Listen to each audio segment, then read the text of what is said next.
Alright, so this line, you can see that's the new hose right there. The line goes to the bottom, so that's the new hose. And the line goes to the bottom of the rack and pinion.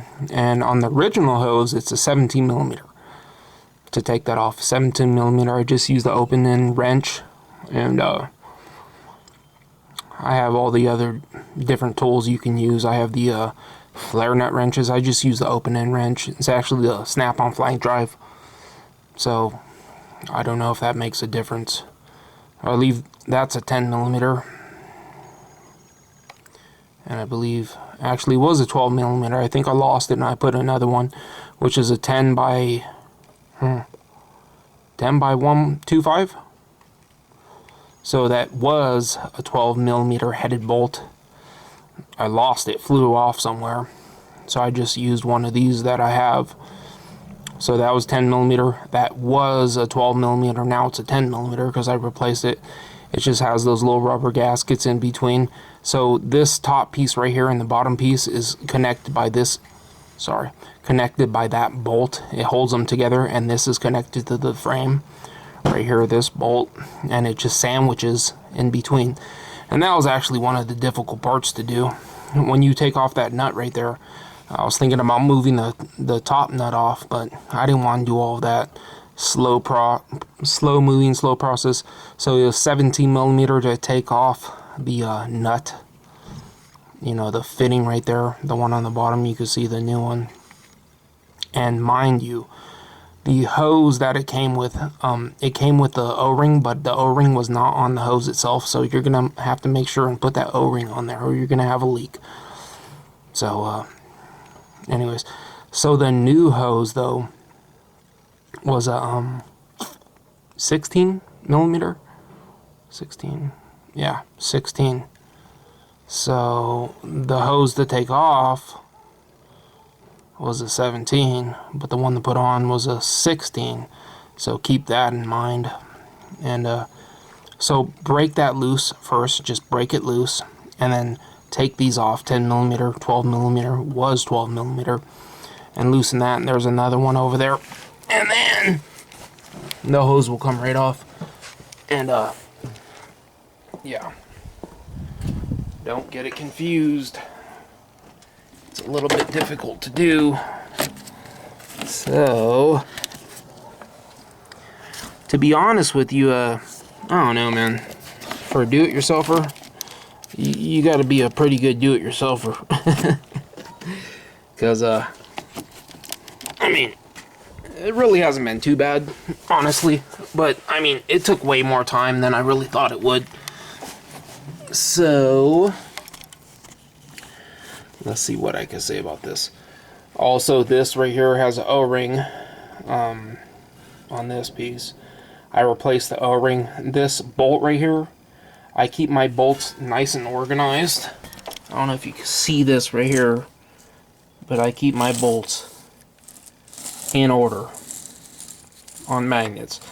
I've known plenty of people that just throw them all in a bucket.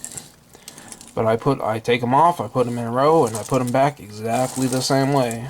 So I keep my nuts, bolts, nice and organized. I don't know. Maybe I'm slow. I'm not good enough to do it like other people do it. But that's the only one that fits on there. So, don't get that messed up. So, when you're putting this power steering pump back, though, the top bolt, before you put the pump on, so this is not connected yet, you're going to put the pump on there, and if you've seen in my other previous video, I had already cleaned up all the threads and everything. I put the pump up there. When I put the pump in there, the top bolt is already there, because once you put the pump in, you cannot put a bolt in there. It's impossible. You cannot do it, and it has to beat the bolt that came out. If you're trying to use another bolt, it's not going to work. It's just a little too fat. If you try to go to hardware store and get another bolt, because I had another bolt I was trying to use, because I was trying to use a brand new bolt, because one of them I just didn't like the way even though I cleaned up the threads, it just wasn't that great. And I tried to use another bolt, and on the top right here to push it in the side, it just wouldn't work. I could get in through here because I don't have to push it into the side. I could just drive it straight in through. But on this top one, so on the top one right here, before you put the pump in, you have to put that bolt in. Put the bolt in, put the pump in like that. But this lower one, you could just put the bolt in. However you can fit it in like this. And then I put it up in there, started off by hand, and that's really the reason I wanted to start the threads off, clean up the threads, because you know, you're starting this off by hand, and if they're all cross-threaded, it ain't happening. So I just used the semi-deep for both to tighten them down. I started them off by hand, one finger up here, one finger down there, started it off. So like I said, one finger down here, one finger up here, started off, and the same up there, started off. And up there I started off with the wrench, 14mm up through the top, started it off. And you don't want to tighten either one down before you finish. You don't want to finish tighten all the way down one before you start both of them off. You want to start both of them off where the threads are starting to catch. I mean, a good deal bit before they're catching. And then I came in here, right here with the semi-deep, started it off, tightened it down just a little bit, and then I just went up right here with the semi-deep, and I caught right here. Here it is, I could feel it. And I finished off with the semi-deep. But if it's pulled all the way out, you really can't put the semi-deep in there. And I use semi-deep because deep is just a little too long, and shallow is just a little too short. Like I said, that's why in one of my videos I made my own tools. So it's in there nice and tight now. As far as a job for a do-it-yourselfer, this would be on the level of a real do-it-yourselfer. I'm talking about a real do-it-yourselfer. If you're not a real do-it-yourselfer, if you're somebody who has a little teeny toolbox the size of a freaking cat litter box, don't do it. It's just too hard. It's not too hard for me, but it takes a lot of time. I could pretty much do everything anyone else can do, but how much money you want to throw at it, how much money you want to, you know, spend. I mean, like, let's say welding. I could take it to a shop and have something welded for $20, or I could go buy a $5,000 welder. You know, it's just cheaper just to take it to a shop. I think if you're just a do-it-yourselfer that's just really barely interested in doing it yourself, I'll take it to a shop, to be honest with you. Independent shop, something good. So I just hooked up this hose. I'm gonna hook up the other hose. After I hook up that hose, I'm gonna lift the engine a little bit right here. I'm just gonna lift it. Put that back. There's 3 14mm. 1, 2, 3 14mm from the bottom, and 1 17mm from the top. And do that. And then I'm just gonna put this back.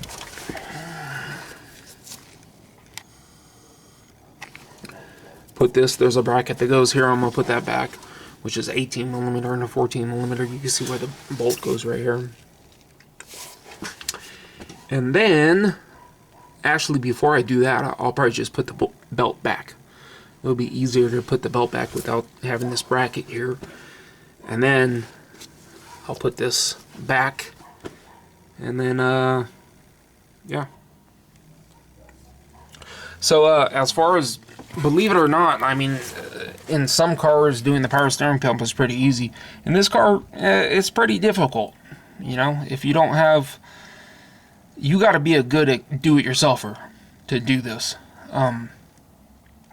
If you're a do-it-yourselfer and you're coming home at night, you're probably not going to do it in one night.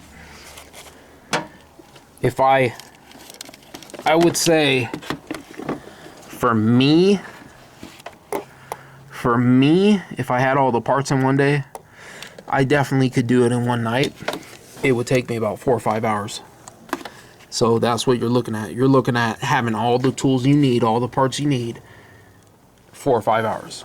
At least, minimum 4 or 5 hours. So if you think you're coming home and you think you're going to spend 2 hours doing this, it ain't going to happen. Anyways. So, I'm going to hook everything up. I'm going to refill this. And, I'm going to put all this stuff back. All this stuff is just, it's nothing. You know, it's just the same way I took it apart. I'm going to put it right back together. And, like I said, this is the way I keep my nuts and bolts, though. I keep them in complete order. The way I take it off, I start here. Actually, this is where I started. Start here, take it off, take it off, take it off, take it off. Actually, I started there, I think. Take it off, take it off, take it off. And I just, when I'm putting it back, I just complete it. And you know you got a problem when you have an extra bolt right there. If you have an extra bolt, then, you know, you missed something, you know. So, I just use these. These things are just $2 from Harbor Freight.